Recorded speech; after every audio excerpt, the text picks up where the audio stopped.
They won't be there tomorrow. Thursday, they're going to come back and do the startup. We have to do a little bit of rewiring, and of course, the wiring, how it was out there, was ran through the handrails, which is totally a no-no. But back in 1954 or whatever, I guess that was probably code. Again, we'll be doing the startup on that Thursday. We'll be switching from plant 2 back to plant 1. Everything will be back to normal. If you remember 3, 4, 5 months ago, whatever it was, I think it was back in June, it was time for our dam inspection.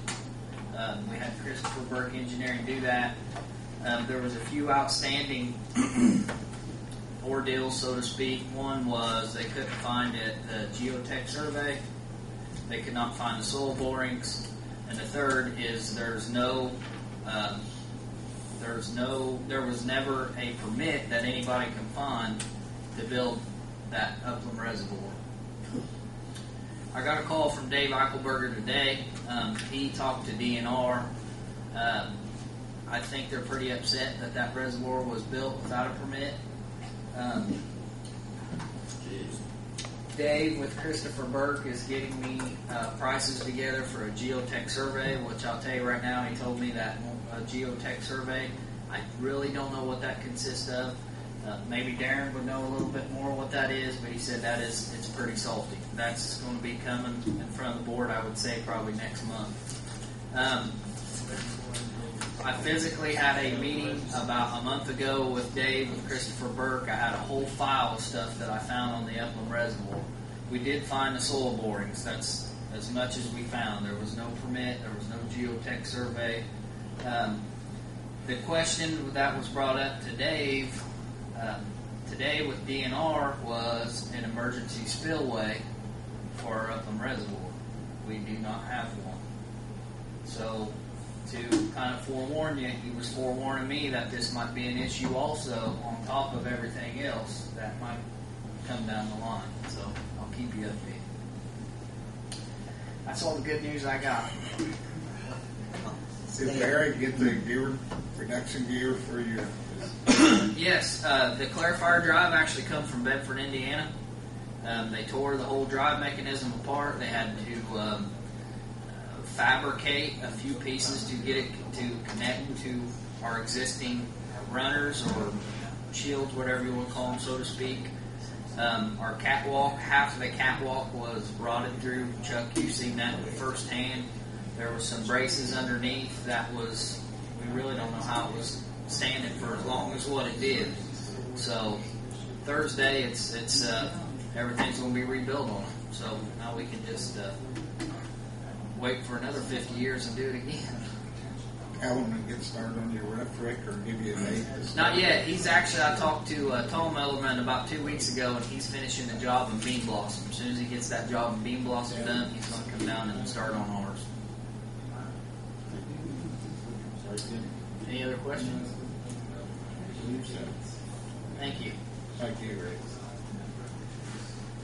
Rick. Mayor's issues. Gary, would you like to be heard from? I do have something. Back in the early 60s, probably, there was a water line put out Carver Street. And the residents paid for that water line. I know that because my dad was one of those residents at that time. Well, just south of where I used to live, right next to the bypass there on the north side of the bypass, there used to be a piece of property, just a single house there. Okay, then eventually this person lived in the house and built a large garage or shop behind that house. Eventually they sold the house, and the partial of the garage was separated. When the house and the garage were together, the resident owner ran a water line to the garage. Since then, like I said, the house has been sold, and now that garage has been sold. And the fellow who built that garage went north one residence and built another large shop there. So right now it's a business, and the residents split, like ours, they share somewhere or another the cost of the water each month. There's not a sewer there at this time on that property. That's county. It's in the county. So now they're wanting, and correct me, Rick, if I'm wrong, install 2 meters. Yes, they want to have 2 meters, one for the house, one for the shop. Now, is the city of Greensburg or the utilities wanting to charge a tap-on and use fee for both buildings, the house and the garage? No, Just the garage. just the garage. There's 1 meter there already, isn't there? There's 1 meter that takes care of the house, and you have 2 different owners, and somehow they come together each month and split the water bill. Now they want to separate. And I don't know if this has ever happened before or not, but you have to consider it was built by one person, the water 1 meter, because it was owned by one individual. Now it's 2 individuals. Do you sort of grandfather the shop in, the garage, or do you charge them the tap-on fee that's I already think there? what he's asking for is the way the tap-on fee and availability fee The garage. for the garage. How much is the tap-on and the availability? Are they separate? He said One- 59.55. You're talking $1,600. Inspection and everything. And that's pretty stiff when the water's already there, is what I'm kind of saying. You know, I want to be fair. I want to do what we can to a point. You know, we can't give everything away, but yet we want to be reasonable. The original owners over there. The person that He split lives it off. next door. The one that split it up? Yes, lives next door. So he's not on one of these 2 pieces. He's got water, he's fine. We have plenty of water. But that's what you have to decide. Are you going to charge the guy $1,600 or $1,700 when he's already got water right now? And I don't know if we can force them to split it up or not. Can we? So basically, if they leave it working out their little deal between them, you know, we get nothing.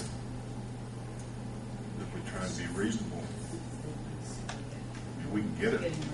Aggravate, upset people. This is the right thing to do. I don't know. You guys might decide. We're billing for water usage on both areas, though, right? The house and the building? It's on 1 meter. It's 1 meter, but Okay, yeah. They're wanting to split that up and have 2 meters so each individual pays the correct amount of water that they're receiving.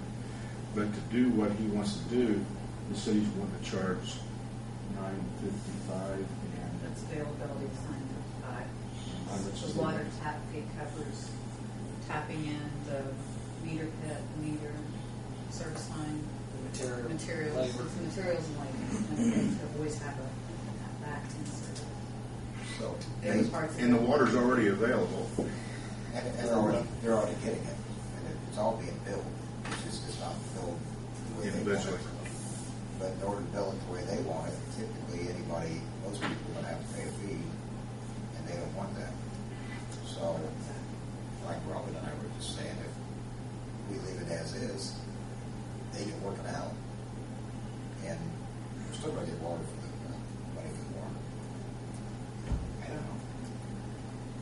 see, you know, getting into a lot of gray here, but it's going to be precedent setting. Well, President said has it ever happened before? Availability fees since. It happens a lot whenever, Since they're it already happens a lot even when there's, Tap fee. there's one on Park Road that happened not long ago, Joe Kim's house. They had ran another meter back to the garage, and they have a business back there, so it's 2 separate taps. And we So charge they them. had to pay the $1,700? We charge them. The only point that, my opinion on this part, the availability part, they've been using it, so that part is covered. The tap fee covers your materials, labor, all the work that this crew's done. So are you saying charge for the If- tap fee and if- not the availability fee? If you were to waive anything. What do we do in this other instance? That one, At that I time, think we it was didn't have just, availability. no, I think that was just a tap on that one, but like Rick said, we didn't have availability. Be willing to do that? Charge the tap fee and waive the availability fee, kind of, I would split 50/50 That's with them. my opinion on that one. That's- If they were to waive I anything, totally because it's agree so with big. that.